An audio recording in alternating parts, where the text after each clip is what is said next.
Kama unavyoona tupo location kwa ajili ya mtumishi wa Mungu akiwa anafanya kazi yake.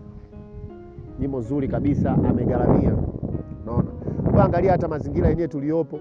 Kwa akili ya kibinadamu hauwezi ukaja huku, ila kwa sababu sisi ni watu wa rohoni, tunampenda Bwana, tunamtumikia na mali zetu, tumekuja mpaka huku.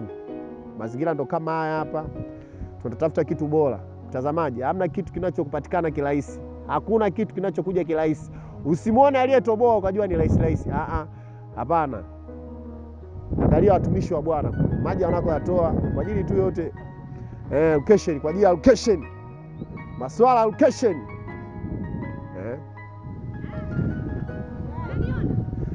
Mtumishi hapa. Unaonekana mtumishi kabisa. Mtumishi kagharamia kazi. Hata hayo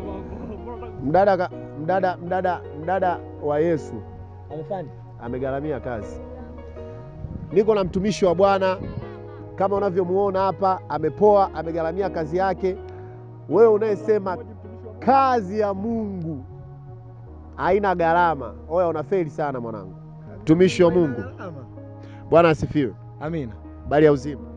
Safi kabisa. Kabisa. Ulifikiria nini kuja maeneo kama haya, alafu maeneo yenyewe ni polini, kuja kufanya kazi ya Mungu, kushuti nyimbo yako huko ili tafuta uhalisia wa nyimbo, ili kitu kitakapoenda kwa watu kionekane vizuri? Nani ambaye anafanya kazi hii? Anaitwa Wewe chana mimi.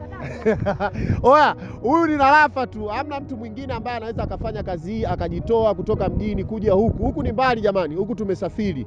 Watu tumelipa nauli, tumetumia mafuta, tumetumia gharama, vyakula, na sio kwamba tunatia huruma. Kila mtu yuko good, yuko perfect. Yaani amenoga balaa. Kwa hiyo huyu ni mtu tu kutoka Songwe, director kutoka Songwe, mwenye ujuzi wa kipekee. Mtu ambaye anaweza akafanya kazi yako vizuri, akakushauri mambo mazuri. Ni Narafa tu. Narafa update.